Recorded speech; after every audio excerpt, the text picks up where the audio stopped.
ఏది అయినా ట్రై చెయ్యి ఆచి చికెన్ మసాలా. ఆచి చికెన్ మసాలా. తెలంగాణలో ఈ ఏడాది ఎండలు దంచి కొడతాయని వాతావరణ శాఖ హెచ్చరిస్తోంది. అధిక ఉష్ణోగ్రతలు నమోదవుతాయంటోంది. తెలంగాణలో వడగాలుల ముప్పు ఎక్కువగా ఉంటుందని చెబుతున్నారు. మరోవైపు నిన్నటి నుంచి ఇప్పటికే ఎండలు మండిపోతున్నాయి. ఉక్కపోతతో ఉక్కిరిబిక్కిరవుతున్నారు జనం. నిన్నటి నుంచి పగటి ఉష్ణోగ్రతలు భారీగా నమోదవుతున్నాయి. మార్చి 3 నుంచి 7వ తేదీ వరకు భద్రాద్రి కొత్తగూడెం, ఖమ్మం, ములుగు, భూపాలపల్లి, మంచిర్యాల, ఆదిలాబాద్, ఆసిఫాబాద్ జిల్లాల్లో 39 డిగ్రీల నుంచి 41 డిగ్రీల సెల్సియస్ మధ్య ఉష్ణోగ్రతలు నమోదు కానున్నాయి. హైదరాబాద్ నగరంలో 36 నుంచి 37 డిగ్రీల సెల్సియస్ మధ్య ఉష్ణోగ్రతలు నమోదయ్యే అవకాశం ఉంది. మిగతా జిల్లాల్లో 37 నుంచి 39 డిగ్రీల మధ్య ఉష్ణోగ్రతలు నమోదయ్యే అవకాశం ఉన్నట్టు తెలంగాణ వాతావరణ శాఖ తెలిపింది.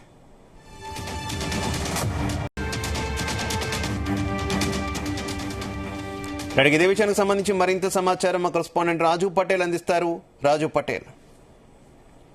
శివ, ఈసారి ఎండాకాలంలో విపరీతంగా కూడా సూర్యుడు తన ప్రతాపాన్ని చూపించే అవకాశం ఉంది. టెంపరేచర్ కూడా హాఫ్ సెంచరీ దాటి అంటే మినిమం 50 డిగ్రీలకు పైగానే ఉష్ణోగ్రతలు కూడా నమోదయ్యే అవకాశం ఉందని కూడా హైదరాబాద్ వాతావరణ కేంద్రం హెచ్చరికలు అయితే జారీ చేసింది. అత్యధిక స్థాయిలో కూడా రికార్డు స్థాయిలో కూడా ఈసారి తెలంగాణ వ్యాప్తంగా కూడా ఉష్ణోగ్రతలు నమోదయ్యే అవకాశం ఉంది.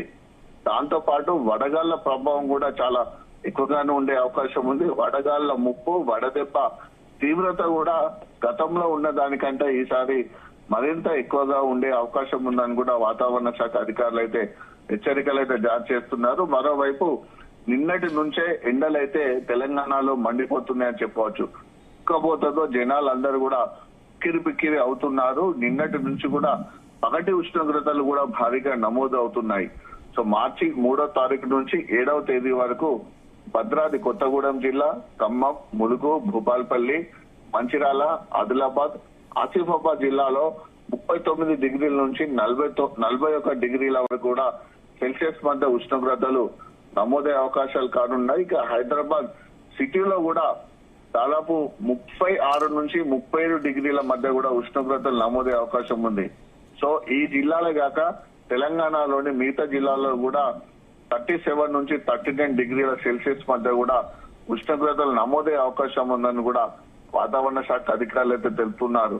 అంటే ఎక్కడ చూసినా సరే ఈసారి మనకు సమ్మర్ ఎఫెక్ట్ అయితే చాలా విపరీతంగా ఎక్కువగానే కనిపిస్తుంది. గతంలో ఉన్న దానికంటే ఈసారి ఎండ తీవ్రత కూడా చాలా ఎక్కువగా ఉండే అవకాశం ఉంది శివ. సో ఇప్పుడిప్పుడే మనకు ఎండాకాలం సీజన్ స్టార్ట్ అయినటువంటి సింటమ్స్ కూడా కనిపిస్తున్నాయి. సమ్మర్ ఎఫెక్ట్ కూడా మనకు తెలంగాణ వ్యాప్తంగా అన్ని చోట్ల కూడా కనిపిస్తుంది.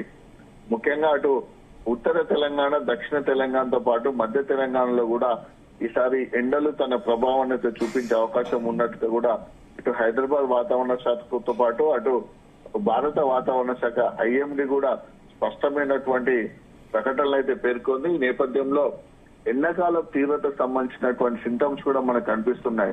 సో మార్నింగ్ కాస్త చలిగా ఉన్నప్పటికీ కూడా ఉదయం సూర్యోదయం నుంచి కూడా సూర్యాస్తమం వరకు కూడా మనకు ఎండ తీవ్రత ఎక్కువగానే కనిపిస్తుంది. ఎండతో పాటు ఉక్కపోత కూడా ఎక్కువగా ఉంటుంది. So different type of weathers మొన్నటి వరకు ఉన్నటువంటి తెలంగాణలో ఇప్పుడు కంప్లీట్ గా కూడా మనకు చలికాలానికి పూర్తిగా అయిపోయి వింటర్ కి ఎండుపడి ఇప్పుడు సమ్మర్ కు స్టార్టింగ్ అయినటువంటి పరిస్థితులు అయితే మనకు కనిపిస్తున్నాయి. సో ఆదిలాబాద్ జిల్లాలో, ఉమ్మడి ఆదిలాబాద్ జిల్లాలో కూడా ఈసారి ఎండ తీవ్రత చాలా ఎక్కువగా ఉండే అవకాశం ఉంది. అయితే ఎండతో పాటు శివ మనకు ఉక్కపోత ప్రభావము, వడగాళ్ల ప్రభావం తోటి వడదెబ్బ సోకే ప్రమాదం కూడా ఎక్కువగా ఉంటుంది. సో దాంతో పాటు మనకు టెంపరేచర్, 2 రకాల టెంపరేచర్ చాలా ఇంపార్టెంట్. ఒకటి డే టైమ్ లో పగటిపూట ఉష్ణోగ్రతలు, రాత్రిపూట కూడా ఉష్ణోగ్రతలు. అంటే ఎక్కువగా మనకు సీజన్ పగటిపూట ఉష్ణోగ్రతలు ఎంత ప్రమాదానికి గురి చేస్తుంటా అంటే నైట్ టైం టెంపరేచర్ కూడా అంతే ఇబ్బందికరమైనటువంటి పరిస్థితి కూడా కల్పిస్తా ఉంటాయి. అంటే మినిమం ఉండాల్సినటువంటి టెంపరేచర్ కంటే కూడా ఇప్పటికే ఆల్రెడీ 4-5 డిగ్రీల సెల్సియస్ ఎక్కువ ఉష్ణోగ్రతలు నమోదవుతున్నాయి డే టైమ్ లో. సో డే టైమ్ లో ఉన్నటువంటి ఉష్ణోగ్రతలతోటి మనకు ఉక్కపోత ఎక్కువగా ఉంటుంది, ఎండ ఎక్కువగా ఉంటుంది. సో నైట్ టైం టెంపరేచర్ కనుక పెరిగిపోతే ఒక రకమైనటువంటి హ్యూమిడిటీ విపరీతమైనటువంటి ఉక్కపోత ఎక్కువగా ఉంటుంది. సో చాలా సందర్భాల్లో కూడా దాదాపు 11-12 వరకు కూడా వాతావరణంలో వేడి ఎక్కువగా ఉంటుంది. ఆ టైంలో వేడిగాళ్ళు కూడా ఉండే ఎఫెక్ట్ తోటి కూడా జనాలు చాలా ఇబ్బంది పడే అవకాశం ఉంటుంది. అంటే ఏ రకంగా చూసుకున్నా సరే ఒకవైపు ఇటు ఎండ, ఉక్కపోత, వడగాలులు, వడదెబ్బ, సో ఈ నాలుగిటి ఎఫెక్ట్ మాత్రం ఈసారి చాలా ఎక్కువగా ఉండే అవకాశం ఉంది. తెలంగాణలో గతంలో కంటే ఈసారి ఎండలు మండిపోయేలా ఉన్నాయి. సూర్యుడు పూర్తి స్థాయిలో తన ప్రభావాన్ని చూపించే అవకాశం ఉన్నట్టుగా చాలా స్పష్టంగా వాతావరణ శాఖ అధికారులు చెప్తున్నారు.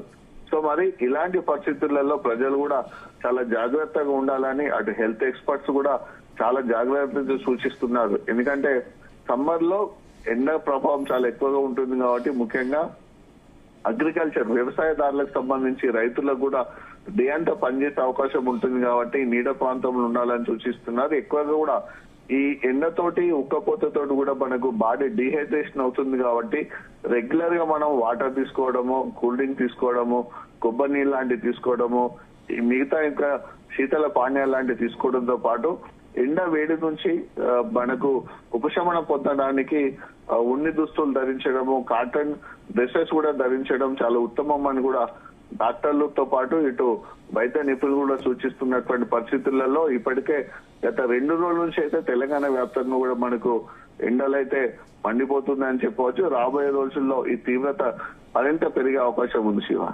Right, okay, thank you.